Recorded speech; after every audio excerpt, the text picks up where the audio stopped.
The views and opinions expressed on this program are those of the participants and do not reflect the views of BronxNet or the program underwriters.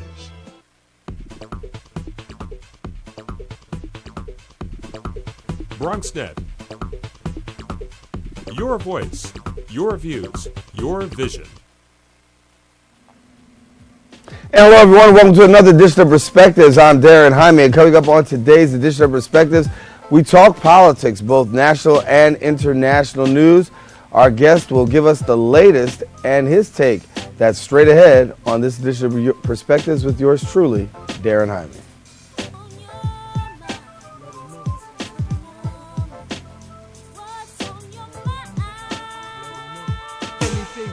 To life, you bring it to the table. Whether you make a move solo or a movement with a stable. No fables, you speak on your decisions. Cause in the long run, it's your voice, your views, your vision. Keeping it real with many messages for you to know. This ain't radio, but DJ runs the show. Entertainment, he rocks it. Politics, he locks it. The host with the most would handle any topic. Don't forget to share your perspective which shines a light. Cause it might make a difference in someone else's life. What's your perspective? Express what's in your heart and your mind. Share your perspective. What's your perspective? Hello, everyone. Welcome to another edition of Perspectives. I am Darren Hyman, and of course, we invite you to share your perspective. We have social networking sites that you can actually take part in. You can go to our Facebook page at BronxNet Perspectives and or hit us up on Twitter. There you can find out about some old episodes of the show. You can talk about some new and upcoming episodes that you'd like to see. And then you also have the opportunity to share your perspective with us, which actually makes a difference because we do look at it and we pay attention to it. Coming up front and center on this edition of Perspectives, we talk about the President of the United States, President Barack Obama, his recent message to America on Syria. Our guest in studio, Luther Smith, Vice President of Bill Lynch and Associates, and very popular in the political world. And Luther, good to have you. Good to be here. Thank you. Thank you. So as the president addressed the nation last night, and we saw the president address the nation, a lot of things going on. It's primary day. You've got the president, making speeches out there and addressing the nation. Your thoughts, first of all, on the president's speech with regards to Syria? Well, as you said, yesterday was primary day. There were 2 elections I was involved in yesterday, so I was really busy. But I actually took time out of the schedule yesterday to sit down and watch the president's message. I thought the president did a good job in communicating his rationale for his position on Syria. The president has always been a great communicator. One of the reasons that I paid particular attention to his message is because since the Syria crisis started, it's been ironic to me, the position that the president has been put in. If we think back to his initial election in 2008, Obama got elected on the strength of being the anti-war candidate. One of the ways that he beat Hillary in the Democratic primaries was by pointing out the fact she voted for the invasion of Iraq, he voted against it. And he was the president that was going to end the war in Iraq, end the war in Afghanistan, and bring our troops home. So here we are now at the beginning, or basically well into his second term as President of the United States, and he is now put in the position of advocating a military action, if not war, against Syria. So the whole thing was just very ironic to me. Does he look like a flip-flopper? I don't think he necessarily looks like a flip-flopper. I mean, I think that the president of Syria, Assad, and Syria as a whole has been a very problematical state within the overall politics of Middle Eastern politics. So I don't think he looks like a flip-flopper, but I think it put him in almost a no-win situation. It put him at odds with his Democratic base that really elected him as the anti-war president, as the president that would end the 2 wars that the United States was already in. And it also put him at odds with the Republicans, his opponents, because they are also against, many of them are also against attacking other countries that the United States does not have a strategic interest in attacking. Mm-hmm. So he's almost in a no-win situation. Give me a little bit of the crystal ball here. Given the president's speech yesterday on Syria, what can we expect when Congress returns? I believe that Congress is really going to vote to give the president the green light that he needs to strike Really? at Syria. I believe that they're going to do that. I do. But it's going to be a tough sell for the president. I mean, yesterday was only the beginning. Now comes all of the guerrilla fighting and arm twisting that it will take to wrangle enough votes in the House to get the vote. I don't know if you had the opportunity to see, but yesterday on another major news outlet, there was the opportunity for members of the armed forces actually had a YouTube video who actually spoke out with saying they oppose this war in Syria. How much do you think that plays a part in the hearts and minds of American people in terms of swaying a decision, given the fact that you're talking about coming out of two different wars, just bringing the troops home, and now you've got troops saying, listen, don't send us back? Right. I think that's a very powerful message. The troops are weary. I mean, they have been fighting now, you can say they've been fighting for a very long time. They've been fighting in Iraq. They've been fighting in Afghanistan. And you can say that there has been almost ongoing conflict since 9/11 in the United States, having troops overseas fighting. So many of them are weary of fighting. They're weary of being away from home and their families. They're weary in being in other countries in these conflicts. So I understand their message, and it is a very powerful one. But I still believe that the president still has enough capital, just enough capital out there to get a positive vote on this. If he is able to garner a positive vote with regards to Syria, how does this affect the other policy-making initiatives that he might have? Because, you could say, listen, I get you to, you can get some senators and some congressmen say, listen, I'll back you on Syria, but there's other areas of policy here that I may not be, or because I did, you know how it is politically, I backed you on this, I'm not going to back you on that. Yeah, I think that he's going to, based on the road that he's going down right now, he's going to have to expend a tremendous amount of political capital to get this vote through. And based on how things were going anyway, I mean, I believe that the Republicans are going to go full tilt, not that they haven't already, in terms of trying to stymie any initiative, any legislative goal, any policy goal that he had for the rest of his term. I mean, it was just going to be a logjam for the rest of the way because they're already looking past him. I know they say after the first 2 years you become the lame duck. In some ways, the president is a lame duck already. They're already thinking about 2016. They're already thinking about who their Republican nominee is going to be, and they don't want to give Obama any ground, any victories. They don't want to give him an inch of cooperation. So domestic policy, we think, will be adversely affected because of Syria? Yes. I believe that. I believe that domestic policy is going to be a logjam for the rest of the way. I don't think there's anything significant that's going to be achieved. Maybe there was going to be an opportunity to get something done on immigration. I'm not even sure about that now. That may be the only possibility for some kind of compromise to be worked out and some kind of legislation to be achieved. But other than that, nothing. So if you're advising the president during a time such as this, and you know that there's definite domestic policy that has to occur and that you want to occur, the things that you're talking about, Mr. President, in your re-election speech, what do we do? We're going to have to really look at some very, very small incremental victories that he can get. There isn't going to be any big picture victories here at all. It's going to be a lot of messaging, but there aren't going to be a lot of real legislative victories. It's really going to have to be a lot of messaging. We talked about how weary the troops are. Let's go to voters for a minute as we're now, in this primary season. How weary do you think voters are, given the fact of all of this political rhetoric, all the things that we're consistently facing? There used to be a day and a time where voters only had to worry about one or two issues and cast your vote. Nowadays, the voting game has changed tremendously, where there's a multiplicity of things that voters can be engaged in. Yesterday, I sort of walked around to various poll sites, checking on activity, and I think that to some degree, voters, at least in New York, what I'm experiencing is I'm experiencing a certain level of fatigue.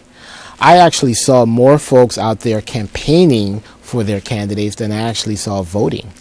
A lot of activity and energy among folks campaigning for their candidates, but not a lot of energy or activity among actual voters. I think that there's a lot of fatigue. I think people are frustrated with government and political elected officials, their ability to get things done on their behalf. And you're seeing it at the ballot box in terms of people being somewhat disengaged. So if you are a candidate out there, given the fact that you have this in mind and you can notice this, what do you say to voters? You have to talk to them about the things that they really, really care about. Look at New York City. One of the reasons that I believe Bill de Blasio caught fire late in the race and really picked up momentum and ended up where he ended up was because he started talking about income inequality. And that's something that whenever it's raised, certain factions in the electorate don't want you to talk about it. But when it gets talked about, people immediately focus on it because New York has become a very tough city to live in. I've lived in New York my entire life, and I don't know if the way my family came here, they're immigrants, the way they came here and lived and managed to exist and raise me and get me to the point where I am, I don't know if another family could come to New York and do that now based on the economics of the city. Luther Smith, our guest here on Perspectives. We encourage you to stay with us. We're going to take a quick break. Coming back after, we'll talk about some more candidates in the race for New York City mayor, and one that Luther worked with quite intimately. We'll talk about that in a second. Wow, these are really good. You act surprised.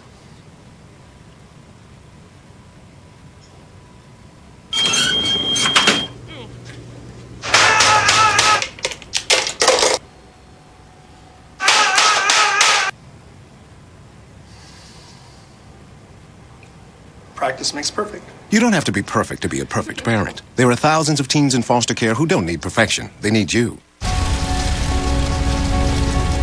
A single ember from a wildfire can travel over a mile.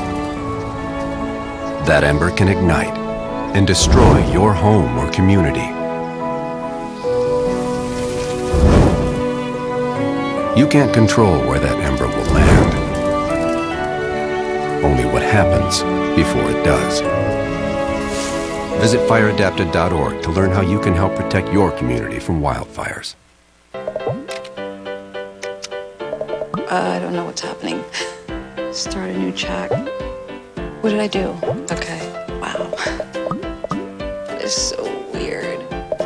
Hey! Hi! Oh my gosh. Hi! God, I don't even know what to say right now. I'm so nervous. Gia, you're so big. Come closer to the camera. Wait, now you're in my face. That was so good. Being a dad can be tough. No. What do you mean she's not coming? When's the fairy princess coming? Any minute now. But when you're willing to do anything... It is I, Cruz Zinkelpel. Okay, time for cake. It's always worth it. I know it's really you, Drew. I'm just pretending for the other kids. The smallest moments can have the biggest impact on a child's life. Take time to be a dad today. Call 877-4DAD-411 or visit fatherhood.gov. Back here on Perspectives, continuing our conversation with Luther Smith and talk about the New York City mayoral race. And Luther's with Vice President Bill Lynch and Associates. And one of the candidates, John Liu, was one of the people that you actually worked with Bill Lynch and Associates, and didn't fare too well in the Democratic primary. And yeah, your face is turned. Right. Very disappointed, huh? We're very disappointed. We were part of John Liu's team in 2009 when he ran for comptroller.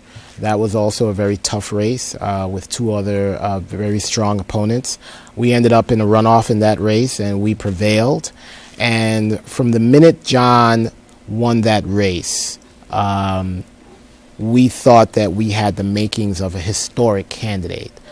We felt that City Hall was well within his sights, and when he made the decision to run, we thought that it was going to be historic. We thought it was going to be a historic campaign. Until two of his staff members, or one staff member and one contributor, got caught up in a campaign finance issue. They got indicted.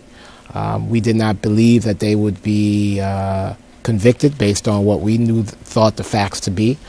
They were, and as you pointed out during the break, along with all of the other indictments for corruption that were going on, it just painted a very bad picture, and it just created a cloud over our campaign that it seemed like we could not and did not get out from under.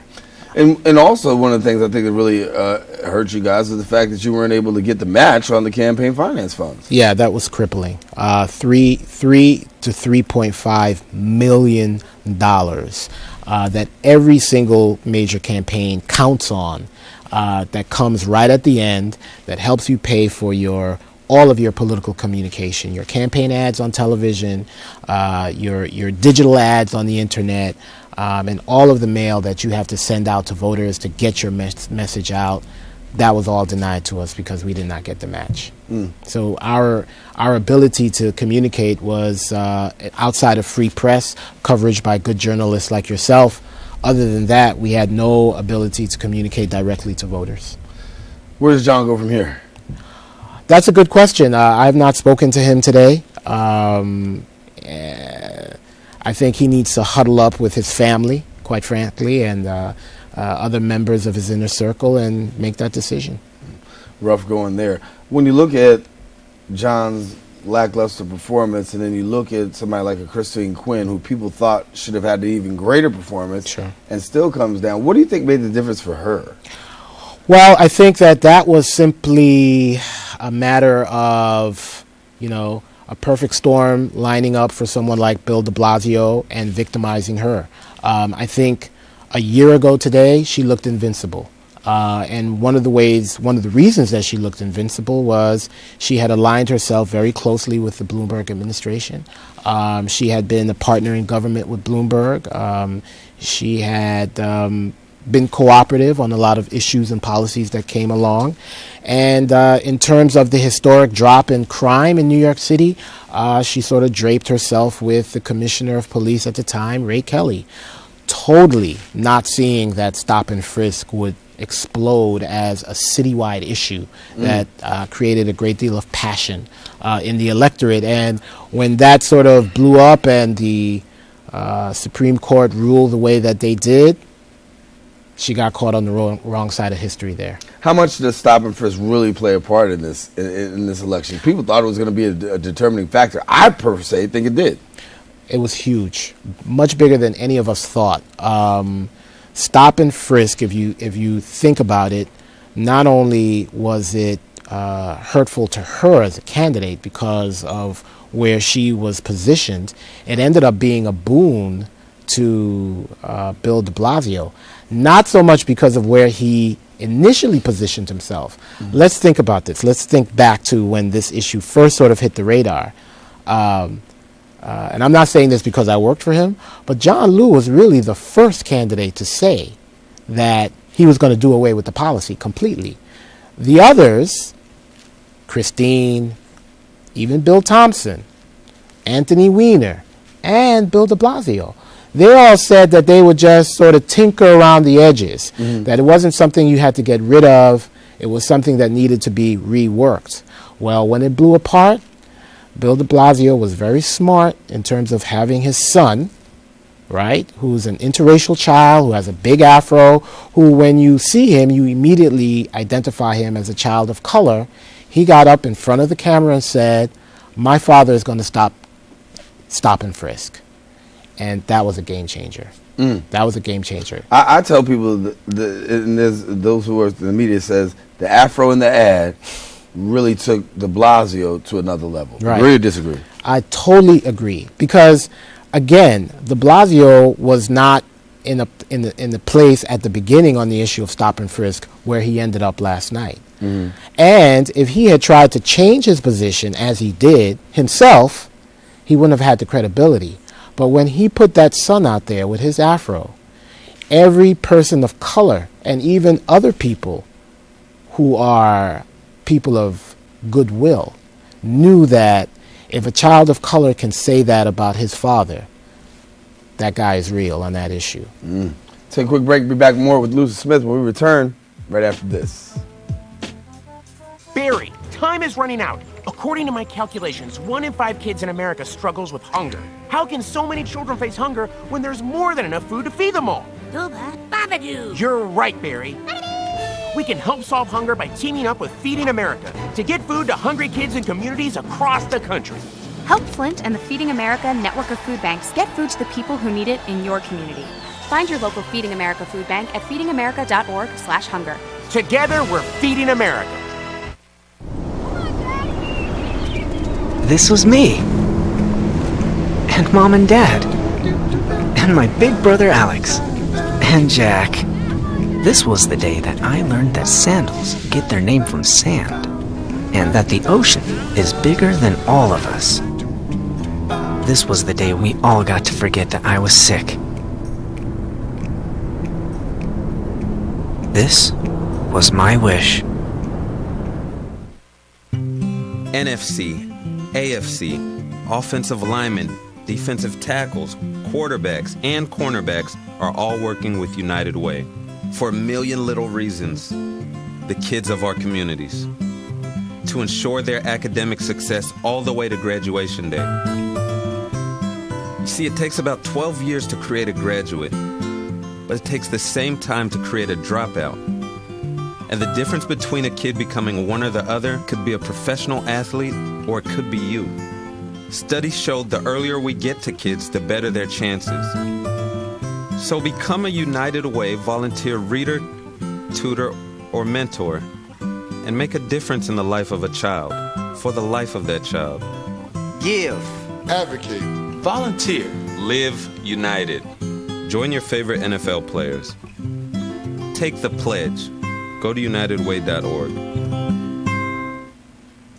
Continue our conversation with Luther Smith, talking about the fallout from the primary results. And the question I have is, if I'm a New Yorker and I'm going to hear from a political candidate, what should the message be for that candidate to New Yorkers, given the fact of the results that we've seen?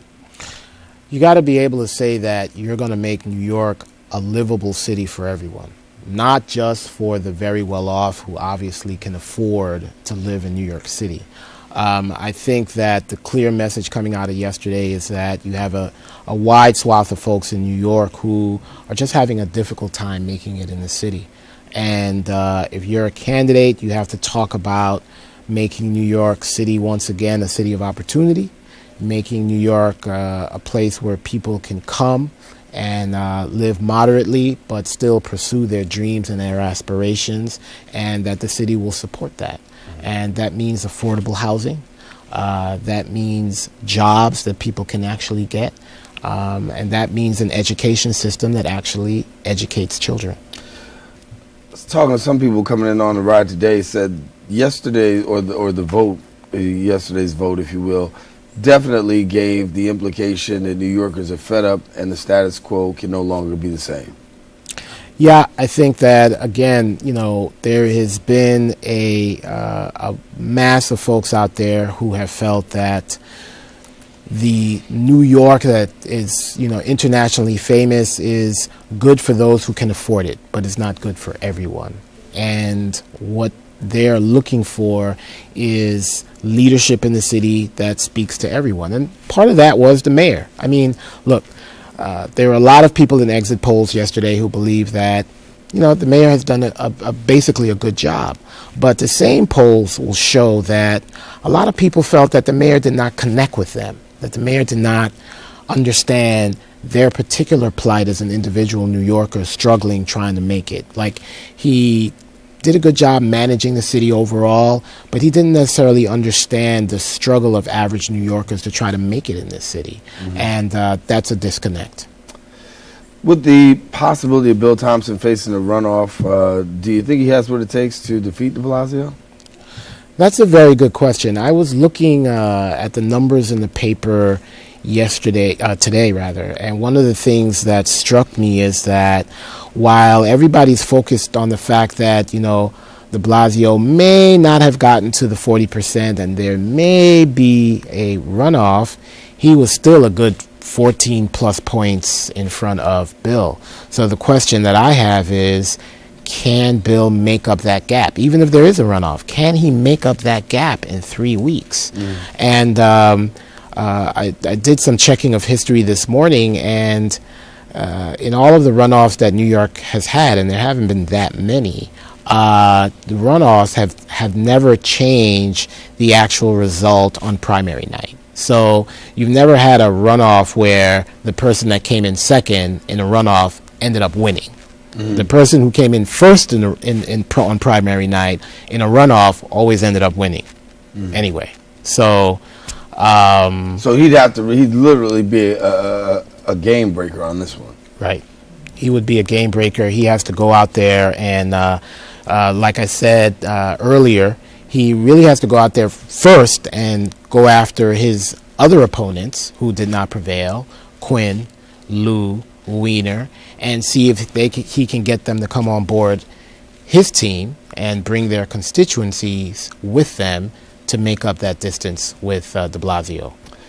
With so close margin between the need for a possible primary runoff, do you think that on the Republican side now that gives me an opportunity to lick my chops? Oh, absolutely. I mean, I think that typically runoffs are not desirable for a party because you then take two members of the same party who are trying to prevail in a runoff, and you set the stage where they're going to spend 3 weeks basically trying to tear each other apart because they want to prevail in the runoff. I hope that they try to keep it as amicable as possible, but as someone who actually was a party to a runoff some years back, it can be nasty if not handled appropriately. So the runoff that I was involved in was Mark Green versus Freddie Ferrer. And in that case, Mark Green prevailed, but the back and forth during the runoff created a situation where Mark Green came out of that wounded, and then he went up against Bloomberg, who was sitting there the whole time waiting for the Democrats to sort of work it out, and then he just carpet bombed Mark Green with millions of dollars worth of ads and prevailed. And while Joe Lhota is not a billionaire, or I don't even think if he's a millionaire, I don't know, he gets to now spend 3 weeks honing his message, going out there, communicating, and while the Democrats are trying to figure out who they're going to go with, he can just sit on the sidelines and just wait. Just wait. Let me let you look into the crystal ball before I let you go. And what do you see happening come November? With all that said, I still believe that New Yorkers will elect a Democrat. I believe that. I believe that when you really think about it, just in my lifetime, our lifetimes, New York has had a Republican mayor for 20 years. Who would have believed that? 20 years plus in a city like this. After David Dinkins, that's all it's been. Right. Well, no. If you had asked someone like me back then if that was possible, I would have said absolutely no way. But it happened. The truth is, it's happened. So I think that after that track record, you're going to have a city, and it showed yesterday, that wants to go in a different direction, and I think that's going to benefit Democrats. All right. Luther Smith, we thank you for coming by and sharing with us your perspective, and of course, we got to bring you back to the show. I would love to come back. I'm actually from the Bronx. All right. I'm from the Bronx. I live near here, and I went to high school near here. All right. So we got to bring you back. Luther Smith. Love to come.